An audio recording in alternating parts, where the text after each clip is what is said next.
Tanah tiba-tiba longsor dengan suara gemuruh yang kencang sekali. Suara itu terdengar seperti raungan alam yang marah, mengguncang bumi dan membuat semua orang di sekitarnya panik. Tidak ada yang bisa memprediksi bencana ini, dan dalam sekejap, semuanya berubah menjadi kekacauan.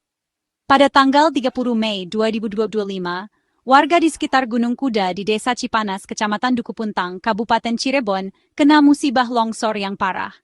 Longsor ini terjadi begitu cepat, menghancurkan rumah-rumah dan infrastruktur dalam hitungan detik. Warga yang tidak sempat menyelamatkan diri terjebak di dalam reruntuhan. Tempat tambang galian C jadi kacau balau. Area yang biasanya sibuk dengan aktivitas penambangan, kini berubah menjadi lautan tanah dan batu yang tidak beraturan. Alat-alat berat yang digunakan untuk menambang, kini terkubur di bawah tanah. Pekerja dan alat-alat berat tertimbun tanah dan batu yang sangat banyak. Para pekerja yang sedang berada di lokasi tidak sempat melarikan diri, dan kini terjebak di bawah reruntuhan. Alat-alat berat seperti ekskavator dan truk pengangkut juga tidak luput dari bencana ini. Kabar ini menyebar cepat, kasih gambaran kerusakan yang menyedihkan. Warga yang selamat segera memberitahu pihak berwenang dan media, sehingga berita tentang bencana ini segera tersebar luas. Gambar-gambar kerusakan yang diambil oleh warga menunjukkan betapa parahnya dampak dari longsor ini. Setelah kejadian, semua orang langsung sibuk cari kabar dan cari korban yang mungkin selamat. Tim penyelamat segera dikerahkan untuk mencari korban yang mungkin masih hidup di bawah reruntuhan. Warga juga ikut membantu dengan harapan bisa menemukan anggota keluarga atau teman yang hilang. Warga, pemerintah, dan petugas penolong langsung datang ke tempat itu. Mereka bekerja sama untuk mengatasi situasi darurat ini, meskipun kondisi di lapangan sangat sulit dan berbahaya. Setiap detik sangat berharga dalam upaya penyelamatan ini. Keadaannya sangat berbahaya dan tanahnya tidak stabil. Setiap langkah harus diambil dengan hati-hati karena tanah yang masih bergerak bisa menyebabkan longsor susulan. Tim penyelamat harus bekerja dengan cepat namun tetap waspada terhadap bahaya yang mengintai. Harapan buat nemuin korban selamat makin kecil setiap jamnya, tapi semangat para penolong tetap ada. Meskipun waktu terus berjalan dan harapan semakin menipis, tim penyelamat tidak menyerah.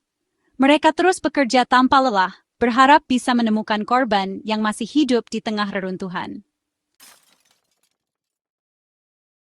Longsor di Gunung Kuda ini katanya terjadi karena hutan dipakai tidak semestinya. Hutan yang seharusnya dilindungi, kabarnya malah dijadikan tempat menambang. Hutan itu penting sekali untuk membuat tanah tidak mudah longsor, apalagi di tempat yang miring. Kalau pohon ditebang dan tanahnya digali, perlindungan alami ini jadi hilang. Ada kabar, daerah yang longsor itu dulunya hutan. Hutan itu disewakan untuk jadi tempat tambang. Ini jadi pertanyaan besar, kenapa hal seperti itu boleh terjadi? Setelah longsor Gunung Kuda, Gubernur Jawa Barat Pak Deddy Mulyadi kasih pernyataan tegas buat perum perhutani. Beliau minta semua kerjasama tambang di hutan Jawa Barat dicek lagi baik-baik. Pesan Pak Gubernur jelas, perhutani harus kembali ke tugas utamanya, yaitu menjaga hutan supaya tetap baik. Permintaan ini menunjukkan ada masalah kepentingan yang besar. Perintah Pak Gubernur supaya perhutani cek lagi kerjasama tambangnya itu langkah awal yang penting. Rasa khawatir Pak Deddy Mulyadi bukan cuma soal kejadian di Gunung Kuda saja. Beliau khawatir sekali kalau izin buat menambang di hutan terus dikasih tanpa diawasi dengan benar, longsor parah seperti ini bisa kejadian lagi. Peringatan Pak Gubernur ini seperti ramalan yang sedih, sekaligus ajakan supaya bencana seperti ini tidak terjadi lagi di masa depan. Kejadian serupa bisa saja terulang di daerah lain yang kondisinya mirip. Memberi izin tambang di tempat yang alamnya sensitif, itu sama saja seperti main judi pakai nyawa. Selain soal guna lahan, Pak Deddy Mulyadi juga menekankan pentingnya perusahaan tambang ikutin aturan baku atau SOP. Beliau minta perusahaan-perusahaan ini betul-betul perhatikan SOP mereka pas kerja di lapangan. SOP itu aturan keselamatan buat mengurangi bahaya pas menambang. Pernyataan Pak Gubernur ini jadi pengingat buat semua pengusaha tambang, kalau tanggung jawab keselamatan pekerja dan jaga lingkungan itu ada di tangan mereka. Bencana Gunung Kuda harus jadi pelajaran penting buat semua perusahaan yang ngurusin tambang. Longsor di Gunung Kuda itu bukan cuma bencana alam, tapi juga musibah buat banyak orang. Sampai tanggal 1 Juni 2025, data dari Badan Penanggulangan Bencana Daerah BPBD Jawa Barat kasih gambaran yang menyedihkan. 19 orang sudah pasti meninggal dunia. Hidup mereka selesai dengan tragis. Selain yang meninggal, 7 pekerja lain juga luka-luka. Dampak bencana ini terasa sekali buat keluarga mereka dan warga sekitar. Angka-angka itu, 19 meninggal, 7 luka-luka, 6 hilang, nunjukin berapa banyak korban, tapi tidak bisa gambarin sedih dan hilangnya orang yang mereka sayang. Usaha mencari dan menolong korban di longsor Gunung Kuda nunjukin betapa kuatnya semangat orang-orang. BPBD Jawa Barat, tim SAR, tentara, polisi dan sukarelawan kerja keras sekali walau kondisinya susah. Longsornya besar sekali, jadi korban bisa saja terkubur dalam di bawah tanah dan batu yang gampang gerak. Hujan deras yang kadang turun juga bikin susah kerjaan tim penolong, jadi pencarian harus berhenti sebentar. Walaupun tim pencari semangat dan berani, prosesnya lama sekali dan bikin capek pikiran. Pak Deddy Mulyadi bilang, kejadian longsor yang menyedihkan di Gunung Kuda ini harus jadi pelajaran penting. Kita harus lebih peka terhadap tanda-tanda alam dan lebih siap menghadapi bencana seperti ini. Beliau kasih pesan penting soal hubungan kita sama alam pada 5. Kita ini harus menyatu sama alam. Kita harus belajar dari kesalahan kita dan mulai memperbaiki cara kita memperlakukan lingkungan sekitar kita. Kalau kita jaga alam, alam juga akan jaga kita. Alam memberikan kita banyak manfaat, mulai dari udara segar hingga sumber daya alam yang kita butuhkan untuk hidup sehari-hari. Bencana di Cirebon ini bukti nyata apa yang terjadi kalau bumi terus diambil hasilnya sampai tidak kuat lagi. Kita harus sadar bahwa eksploitasi berlebihan bisa membawa dampak buruk yang tidak hanya merugikan alam, tapi juga kita sendiri.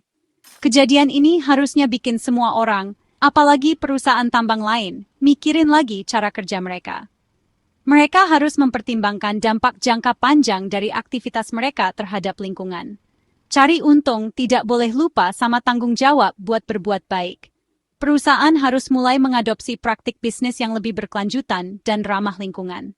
Bumi kasih kita banyak hal, tapi bumi juga minta kita hargai dan jaga baik-baik.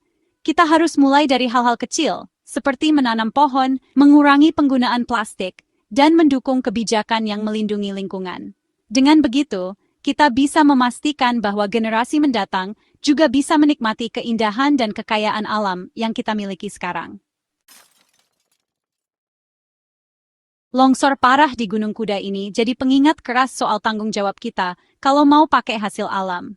Bencana ini bukan cuma soal kerusakan fisik, tapi juga soal dampak besar ke kehidupan masyarakat sekitar. Kita harus sadar bahwa alam punya batas, dan kalau kita terus-terusan merusaknya, kita sendiri yang akan rugi. Permintaan Pak Deddy Mulyadi supaya Perum Perhutani kembali ke tugas utamanya, jaga hutan itu penting sekali. Hutan bukan cuma sumber daya, tapi juga penyangga kehidupan.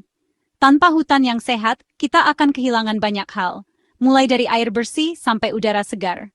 Hutan itu sangat berguna buat kita, kasih kestabilan, hasil alam, dan kehidupan. Hutan juga rumah bagi banyak spesies yang kalau hilang, ekosistem kita bisa rusak. Kita harus jaga hutan dengan baik supaya generasi mendatang bisa menikmati manfaatnya. Semua perusahaan tambang harus patuh sama aturan baku, supaya kerjanya aman dan bertanggung jawab. Kegiatan tambang yang tidak bertanggung jawab bisa menyebabkan kerusakan lingkungan yang parah dan merugikan masyarakat sekitar.